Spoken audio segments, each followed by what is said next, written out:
Hey there, friends. Pastor Jason here. Glad you can join me for daily devotionals.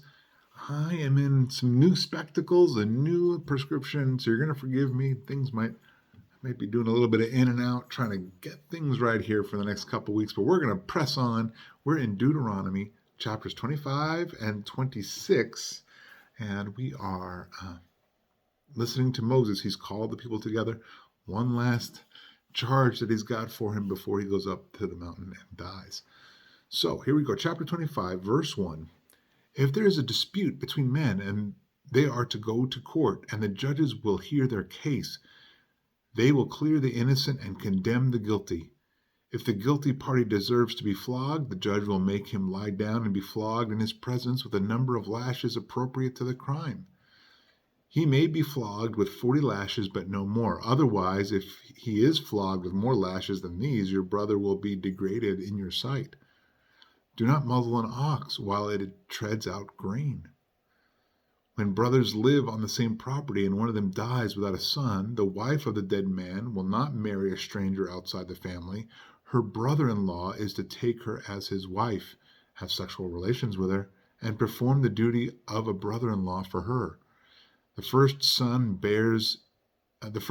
she bears will carry on the name of the dead brother, so his name will not be blotted out from Israel. But if the man does not want to marry his sister-in-law, she must go to the elders at the city gate and say, "My brother-in-law refuses to preserve his brother's name in Israel. He isn't willing to perform the duty of a brother-in-law for me." The elders of the city will summon him and speak with him. If he persists and says, "I don't want to marry her," then his sister-in-law will go up to him in the sight of the elders, remove his sandal from his foot, and spit in his face. Then she will declare, "This is what is done to a man who will not build up his brother's house," and his family name in Israel will be called the house of the man whose sandal was removed. If two men are fighting with each other and the wife of one steps in to rescue her husband from the one striking him, and she puts out her hand and grabs his genitals, you are to cut off her hand. You must not show pity. You must not have two different weights in your bag, one heavy and one light. You must not have two differing dry measures in your house, a larger and a smaller.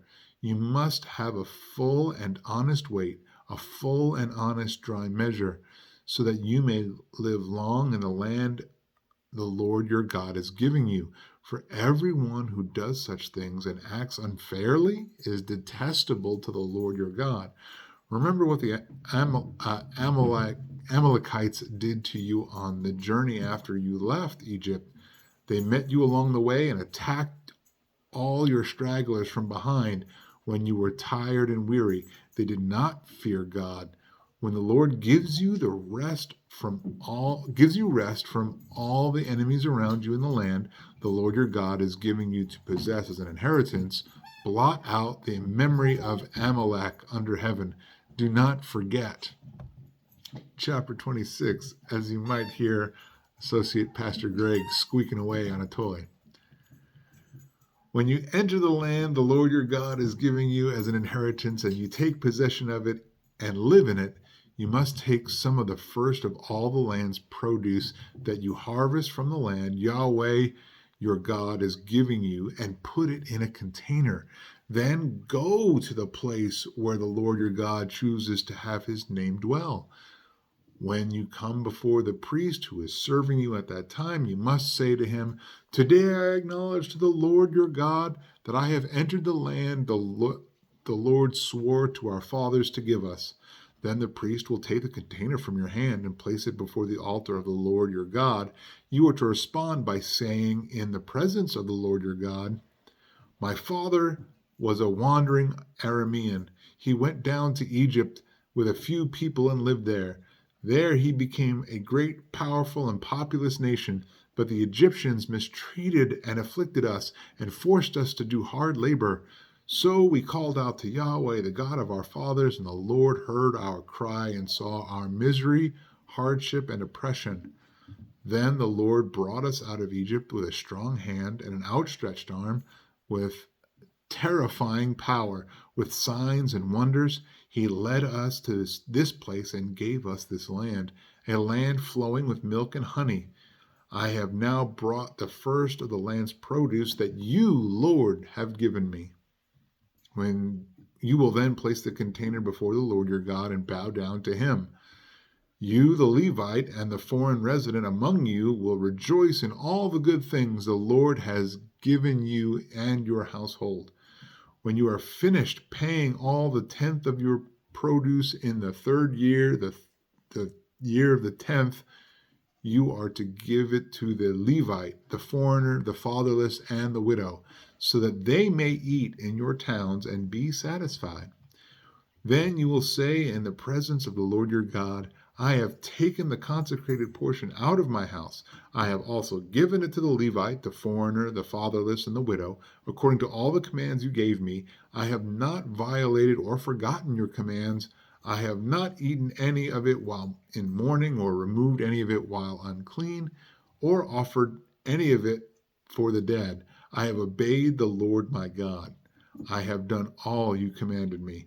Look down from your holy dwelling from heaven and bless your people Israel and the land you have given us, as you swore to our fathers, a land flowing with milk and honey.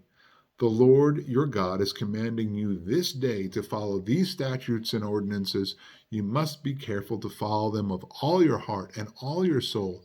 Today you have affirmed that the Lord is your God and that you will walk in his ways, keep his statutes, commands, and ordinances, and obey him.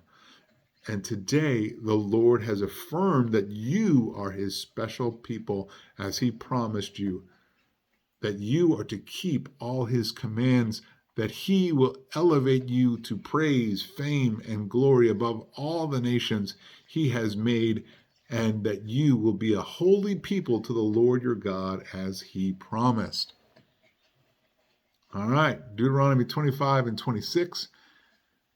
Again, we're hearing about all of the laws and ordinances the Lord had set out for the people of Israel, that they are to keep themselves holy, they are to be clean, they are to be a people after his own heart. Now it's up to us as Christians, knowing that Christ is the greater sacrifice now, and that we are to be fair and loving and upright among his people. At the recording of this, tomorrow is Good Friday, and Easter weekend is coming. I hope that you are willing to stop for a moment and consider God is completely faithful, and we, even in our faithfulness, fall short. We are not completely faithful. How do we need to ask for forgiveness? How do we need to reassert ourselves to be the Lord's holy people? With that, I noticed I got some blue going on in my glasses. Hopefully that wasn't too much of a distraction for you today.